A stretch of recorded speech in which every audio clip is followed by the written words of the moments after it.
Hey, what's up guys, Arun from Mr. Tech. In recent days, if you actively involved in Instagram, Twitter, YouTube means, then you would heard something called NFTs. So in this video, we are going to talk about NFTs. So if you're new here, I am Arvind. Subscribe to my channel and hit the bell icon to get notified. Okay guys, let's get into the video.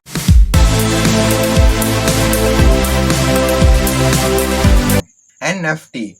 The full form for NFT is non-fungible tokens. Let's take the word fungible. The another word for fungible is replaceable. So non-replaceable tokens. So let's see what it means. So if you are buying a book in online for $50 means you are not the only owner for the book, because there is lot of copies of the book out there and many people have the same copy of same book that you bought. So the book is fungible.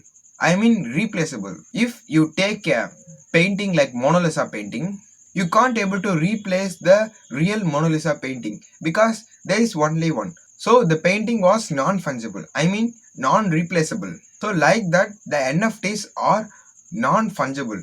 This is what NFT is. The non-fungible tokens. So that's about this video. Hope this video was informative to you. Got questions? Ask them in comments. I will reply it for you. Like, share and subscribe to my channel and hit the bell icon to get notified. Okay guys, I will catch you in another exciting video. Until then, signing off from Mr. Tech.